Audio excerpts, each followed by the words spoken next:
జై శ్రీరామ్. అందరికీ నమస్కారం. వెల్కమ్ టు న్యూస్ అఖండ. నేను మీ కస్తూరి శ్రీధర్. నేను ఇప్పటికే చాలా వీడియోల్లో చాలా సందర్భాల్లో చెప్పిన మన దేశము ప్రమాదంలో ఉండాలి. ప్రతి ఒక్కరు కూడా భారతీయులందరూ కూడా బాధ్యతాయుతంగా నడుచుకుంటే తప్పితే లేకపోతే మాత్రం ప్రమాదాన్ని మనం ఏరికోరి తెచ్చుకున్నట్టని చెప్పి నేను చాలా సందర్భాల్లో చాలా వీడియోలో నేను చెప్తానే ఉండా.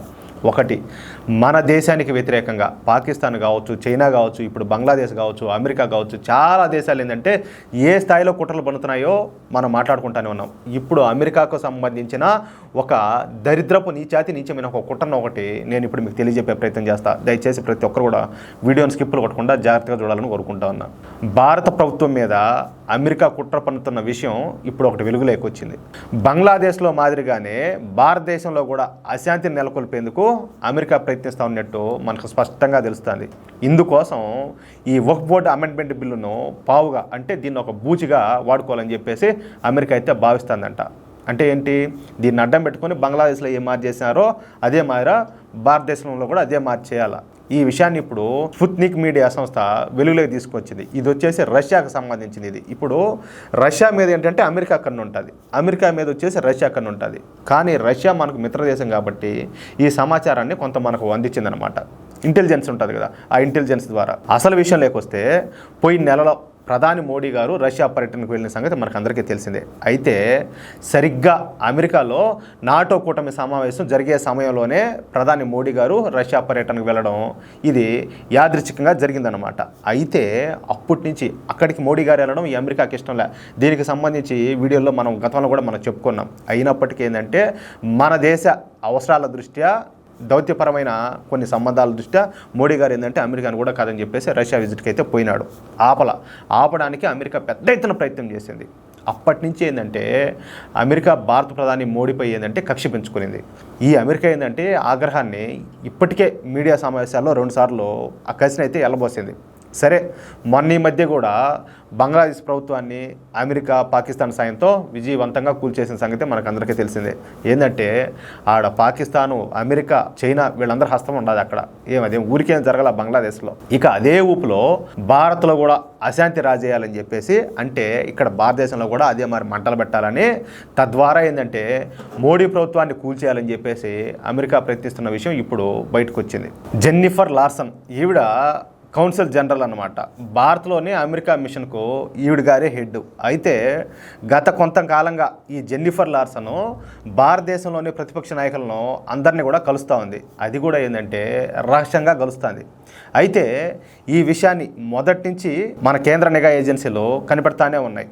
ఈ మధ్య ఈ జెన్నిఫర్ లార్సన్ ఏంటంటే హైదరాబాద్ ఎంపీ అసదుద్దీన్ ఓవైసీను కలిసింది. అయితే ఈ జెన్నిఫర్ లార్సన్ అసదుద్దీన్ ఓవైసీను ఎందుకు కలిసిందో అంతుపట్టిన విషయంగా మారిపోయింది. ఇక ఆంధ్రప్రదేశ్ ముఖ్యమంత్రి చంద్రబాబు నాయుడు గారిని కూడా అమెరికా కౌన్సిలేట్ జనరల్ అయిన ఈ జెన్నిఫర్ లార్సన్ టార్గెట్ చేసినట్టు తెలుస్తుంది. పార్లమెంట్లో వక్ఫ్ బోర్డు చట్టానికి సపోర్ట్ చేయకుండా చంద్రబాబు నాయుడు గారిపై ఒత్తిడి తెచ్చినట్టు ఈ స్పుత్నిక్ మీడియా సంస్థ పేర్కొనింది. మీకు అర్థమవుతుందా నేనేం చెప్తానో?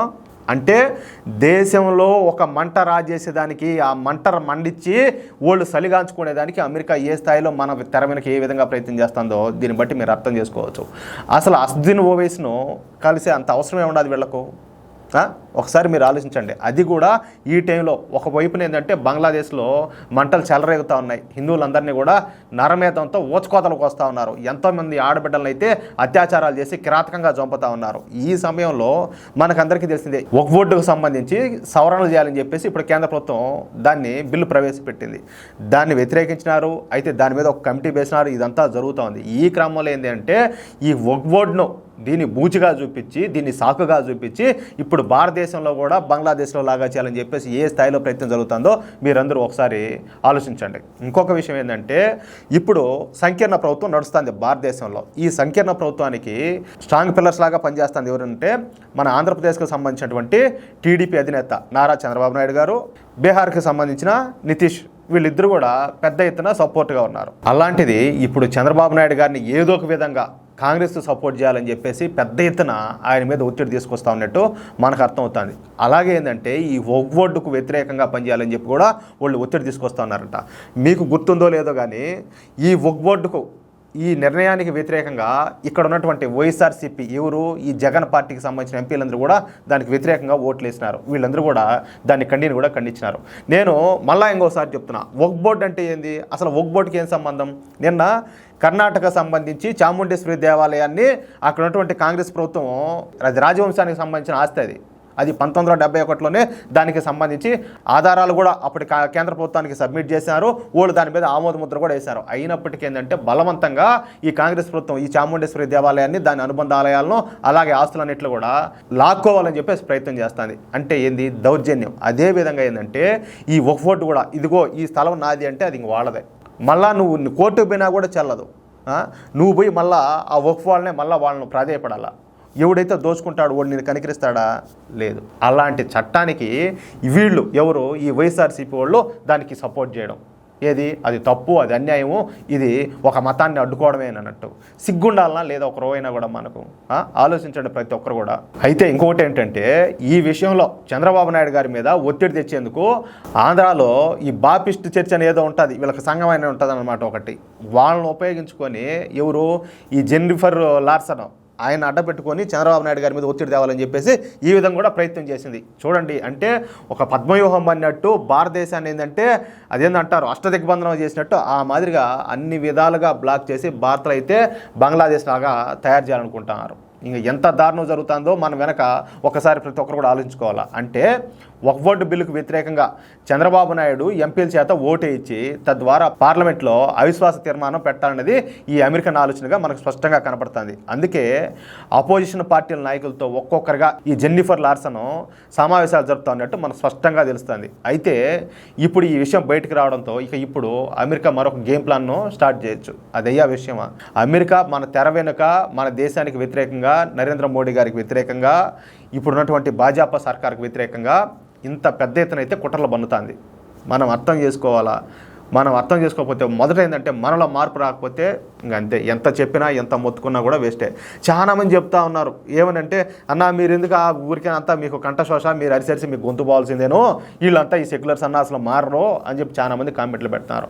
నాయన, నేనెట్ట మారినానో మీరెట్ట మారినారో వాళ్ళు కూడా ఏదో ఒక రోజు మారుతారనే నమ్మకం నాకు ఉండదు. ఒకవేళ మారకపోతే ఆ బంగ్లాదేశ్లో ఉన్న హిందువులను వీళ్ళు ఎగ్జాంపుల్గా తీసుకోవచ్చు అంతే. అంతేగాని నేనేదో ప్రయత్నం చేస్తా ఉన్నా, మీరు మాత్రం చీటికి మాటికి వాళ్ళు మారరు అని చెప్పేసి నన్ను నిరుత్సాహపరిచే ఇలాంటి మాటలు, ఇలాంటి కామెంట్లు మాత్రం దయచేసి పెట్టద్దు.